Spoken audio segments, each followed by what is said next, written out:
I got scratches making me itch.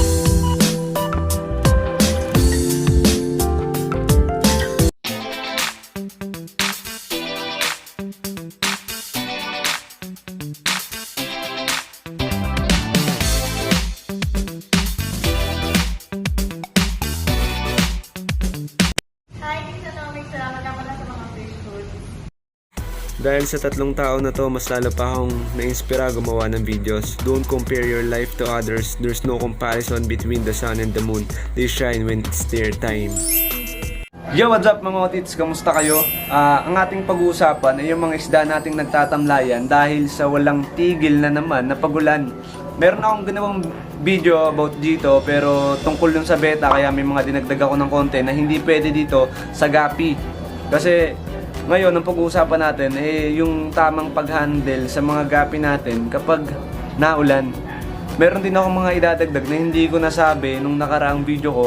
So kung nag-aalala kayo sa beta nyo kapag malamig yung panahon, kaya ilalagay ko na lang dito. Yan, ipapap ko dito.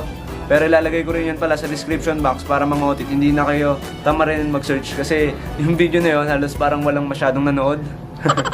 Kaya yun, gagawa ulit tayo ngayon. Bali parang magre-recall lang tayo ngayong sa video na to. Unang tip mga otis, every water change natin dapat maglagay tayo ng asin para hindi lapitan ng parasite yung mga isda natin. Yung asin kasi may improve nun yung slime coat ng mga fish natin. Yung slime coat kasi madulas yun, kaya kapag madulas, hindi makakapit yung bacteria o yung mga parasite dun sa isda natin. Paano ba may improve ng asin yung slime coat ng mga fish natin? Ito lang yung naisip ko mga tito eh. Isipin nyo na lang yung kamay nyo, tapos nilagay nyo sa tubig na may asin. Kung mapapansin nyo, kapag tinaas nyo yung kamay nyo, madulas na siya. So ganun yung nangyayari, nai-improve nyo yung pagkadulas ng slime coat mga tito, kaya hindi kumakapit yung mga parasite doon sa katawan ng isda natin. Ang gulo, di ba? Second tip mga otits, huwag natin i-stressin yung mga gapi natin. Kasi kapag in-stress pala natin yung gapi natin, malaki yung impact nun para mawala yung slime coat. Yung slime coat kasi mga otits, yun yung shield o yun yung mga barrier ng mga isda natin against parasite. Kapag nawala yung slime coat na yun, tiyak, didikit na yung mga parasite sa isda natin. Kung napapansin nyo, yung mga female gapi natin, sila yung madalas na i-stress pag after nila mag-drop, di ba? Di ba? After mag-drop ng female natin, no? Na-stress, no? Napansin nyo? Baka ako lang, no? Baka. Sige, number 3 na lang tayo. Pansin nyo mga otits, di ba? After mag-drop ng female gapi natin, sila yung madalas nilalapitan ng parasite kasi nga, stressful sa kanila yung panganganak. Pansin nyo? Hindi pa rin. Baka gapi ko lang. Kaya pala namamatay mga gapi ko. Pangatlong tip mga otits, water change. Yung poops ng isda natin, yun yung pinagmumula ng bakterya. At sa gabi, yung mga isda natin, natutulog yan sa ilalim ng tank. So, nahihigaan nila yung mga poops. Kaya ang advisable na pag-water change natin, twice a week. Pero depende pa rin yan sa laki ng tank mo at sa laman ng tank mo. For example, naglagay ka ng isang trio sa 2.5 gallons. So, need mo talaga i-water change siya ng twice a week. Ako kasi, dito sa mega box ko, nilagay ko yung trio ko, pero once a week lang ako nag-water change. Kasi nga, malaki yung lagayan ko, so hindi agad na popollute yung tubig at hindi nila masyadong nahihigaan yung mga poops kasi malaki nga yung lagayan ko. May kondo pa nga eh. Pero yung pag-water change natin, nakadepende pa rin yung sa behavior ng isda natin. Minsan kasi kapag nakaangat yung mga isda natin, may problema na sa kanila yon. Tapos ayun, dito sa fry ko ng EBT, ang ginagawa ko, nininet ko lang yung poops nila. Ayan, ganyan lang ginagawa ko. Pang-apat na tip mga otits, iwasan mong matuluan ng tubig galing sa bubong. Kasi may kalawang yon mga otits at makakasama yun sa mga fish natin. Minsan may tayo pa ng pusa yun. Yeah.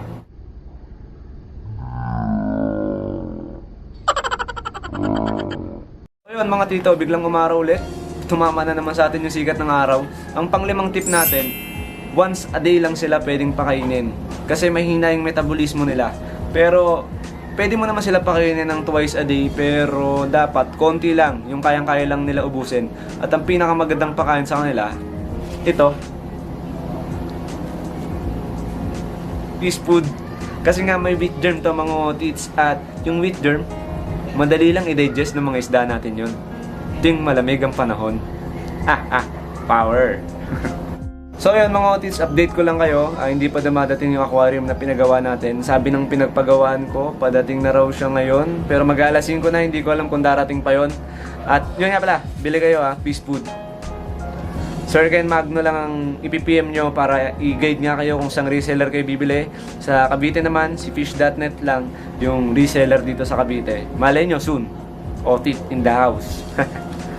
So ito na yung shoutout nyo mga otits. Shoutout kay Nats Boy from Canada, kay Baden Gavilaga, kay Daryl Tingal, kay Jonas Benaventura, kay Gian Tapa Gaming, kay Romer Velasco, kay Lance Rongalerios, kay ako si Jake, tapos kay Jeremy Maceda, kay Saibel Karandang, kay Lance Turoka, kay Bogski Holo. Yon, shoutout sa inyo dyan bro, salamat sa suporta. Tapos kay Black Sheep, kay Jason Smoking, kay Nature Swim, kay Kid Barbon, tapos kay Sir King Vlogs, kay Tubs and Filters, kay Tristan Kurt Oliveros, kay Carbon, tapos kay RJ Huerto. Shoutout sa inyo lahat mga tito.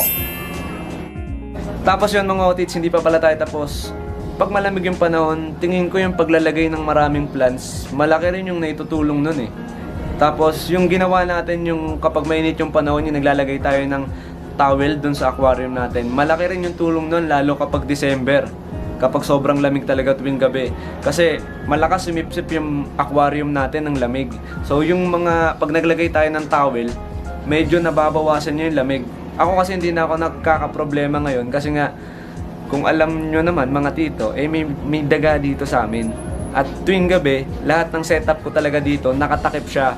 So yung lamig, medyo nababawasan pumasok dun sa mga tangko, sa mga megabox ko. Hindi siya masyadong lumalamig yung tubig. Kasi nga, yun nga, natatakpan talaga. Ang gulo, no? Ayun, kailangan natin tapabutin ng 10 minutes. Kaya sinasabi ko sa inyong nininet lang natin yung poops ng mga fry ko at nagdadagdag lang tayo ng tubig. Samahan nyo ako dahil water change natin sila ngayon. Let's go!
Okay din yung ganun pag-water change mga otits, parang pag-water change din natin yun sa mga beta fry natin. No? Hindi. Mali. Kung napansin nyo mga tito, nagtira ako ng konting poops kasi lagi nyong tatandaan, life is all about balance. Dapat balance lang mga tito. So yun, dito ko natatapusin ng video na to. Sama-sama ulit tayo sa susunod na journey. Happy fish keeping! Fish! Ang ingay na naman. Pakipanood mo na rin yung video dito. Ayan, and sa baba ng screen. Ayan, panoorin mo na rin yan at i-like mo na. At kung hindi ka pa isa sa mga ka-otits ko, i-subscribe mo na at hit mo na notification bell para lagi kang updated sa lahat ng mga bago kong videos. Pasensya ka na, hindi pa ako marunong tumingin sa camera dyan. Pero i-like mo ha. Bye-bye!